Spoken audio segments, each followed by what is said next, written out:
प्रदेश की सियासत में हलचल मची है। मायावती के सबसे करीबी माने जाने वाले आकाश आनंद की सियासी वापसी ने कई चेहरों पर शिकन ला दी है। लेकिन सवाल ये कि क्या ये वापसी सिर्फ पार्टी में एक पद की है या फिर है चंद्रशेखर आजाद जैसे उभरते चेहरों को काउंटर करने की मायावती की एक सियासी चाल।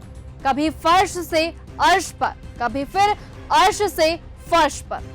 ये कहानी है मायावती के भतीजे आकाश आनंद की, जिनका करियर खुद बुआ मायावती की मर्जी पर निर्भर रहता है।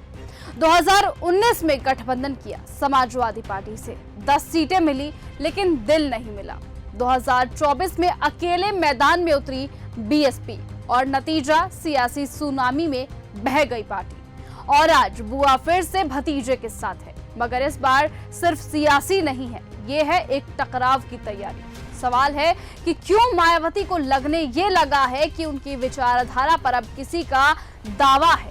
क्यों चंद्रशेखर आजाद को बताया गया बरसाती मेंढक, और क्या सच में आकाश आनंद ही हैं दलित राजनीति का अगला चेहरा।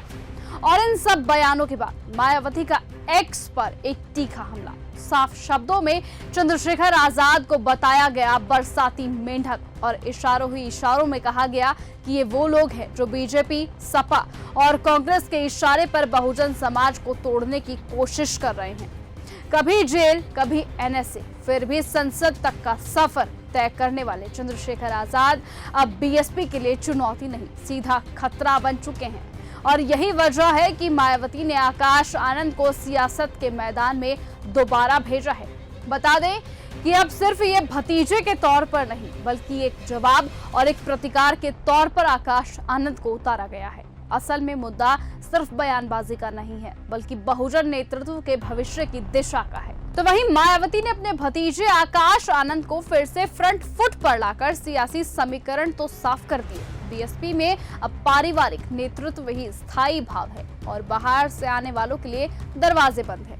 उन्होंने साफ कहा कि बीएसपी को अब किसी अवसरवादी और स्वार्थी की जरूरत नहीं है। लेकिन चंद्रशेखर आजाद का उदय बहुजन सियासत में नया तूफान ला चुका है। युवा, आक्रामक और डिजिटल दौर के नेता के रूप में वो पुराने किले की दीवारों में दरार डालते दिख रहे हैं। और यही डर अब शायद मायावती के खेमे में बेचैनी पैदा कर चुका है। तो सवाल साफ है कि क्या चंद्रशेखर आजाद सच में सिर्फ एक बरसाती मेंढक है या फिर बहुजन राजनीति के नए युग का एक बिगुल।